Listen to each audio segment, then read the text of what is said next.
Yashu Bagali. Prive Catelebra. Que pasa? Sac passe. Mabule. Passe young monjune. Passe slos. Passe smithy. And young say yo.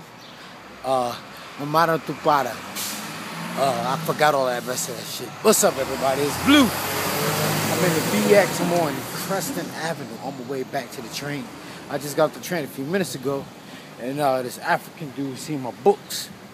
And the reason I mention African is because that's the subject. I'm talking about Africans, people from Africa, black people, Negroes, you know, people with dark skin. I was on the train, and he saw my books, and he heard me say a good way to tell that you're going through a rough neighborhood is when you see a lot of churches, and he found humor in that. But then he went on to say, invite me to his church. He said he goes to a church up in the Bronx. He said it's a non-denominational church. And I find that interesting that Africans would go to non-denominational. Africans, what was they going to church before they could build churches? Well, all of a sudden they want to go to churches now. And non-denominational churches are the funny shit, because with non-denominational churches, it's like wearing generic jeans. That's some bullshit, non-denominational churches. It's like you have no alliance and no allegiance with a particular religion. You just want to say I'm all over the place. That's like a fish. They can't sit still. They always all over the place. Like fucking Pisces and shit. They can't make up their mind. You know, and that leads to procrastination and stagnation because you don't know which way to go. I'm not going to no non-denominational church. But the thing I always think about Africans, man, black people, Africans, some of the nicest people in the fucking world.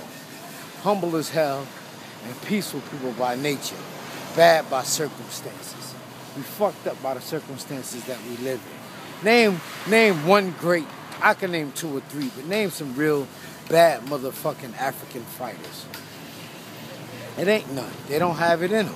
Not saying that they punks. I'm just saying that, you know, black people are peaceful people by nature.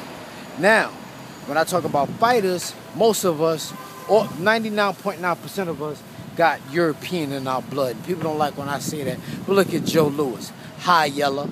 Look at Sugar Ray Robinson, brown skin like me. Look at Mike Tyson, brown skin like me.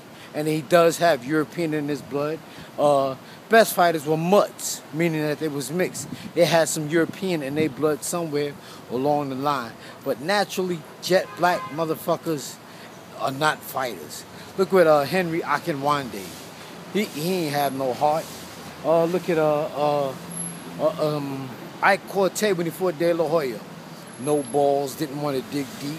Azuma Nelson is probably the only one that could fight. That straight up from Ghana, straight up black motherfucker from Africa, from Ghana. But nah, man, we just not, and that's not a bad thing. We're just peaceful people by nature, and it's just funny, man, the way Africans just invite everybody into their country, and then them motherfuckers take over and then push them out. Same way the Chinese people do. Like I said before, when I used to go to a Spanish restaurant down in Harlem, the Chinese man used to come in there and look at the lady cook the food every day and see what's on the menu. And then, like a year or 2 later, her restaurant closed, and he started cooking Spanish food. They cook Spanish food, they cook Mexican food, they cook Italian food. Chinese motherfuckers don't play. I don't know if I'm getting off the subject, but I'm just not going to no non-denominational church. Fuck that. Another thing I want to talk about is, like, I just saw the Church of Jesus Christ and Latter-day Saints walking through the Bronx. That lets you know that the Bronx is going to be gentrified soon. That's what it means. I saw it in Harlem 20 years ago. They was walking through on their bikes with backpacks and shit. And then right after that, 20 years later, look at Harlem. I mean, whenever you see the missionaries coming through the neighborhood is about to be gentrified. I was going to talk about one more thing. You know, I be seeing a lot of people, religious people, talking about God, but anytime you say something and put God into the equation, it's like some happy-go-lucky lollipop shit. Like I just saw something on the refrigerator that my cousin had, and it says, when God closes the door, he opens the window. What kind of shit does that make? That's like saying when God give you lemons, you make lemonade. People just say all kind of crazy shit, put God in the equation, and then once they put God in the equation, you can't say nothing bad about it. That's just like when people perform at the Apollo. The minute they say, I want to thank God or Jesus or whatever, they don't get booed. Oh, I think only one time a person got booed. But people just say the craziest shit, like when you go fishing and and it starts thunder and lightning, just pray to God and you know the fish gonna eat the worms. They be just saying shit that don't make no sense. When you got a flat tire, just pray to God and he gonna give you a spare out of nowhere. I mean, where they be saying this shit? Where they get this shit from? Anytime they put God into the equation, you can't go wrong. Can't go wrong. I'm out of here, y'all. Take it easy.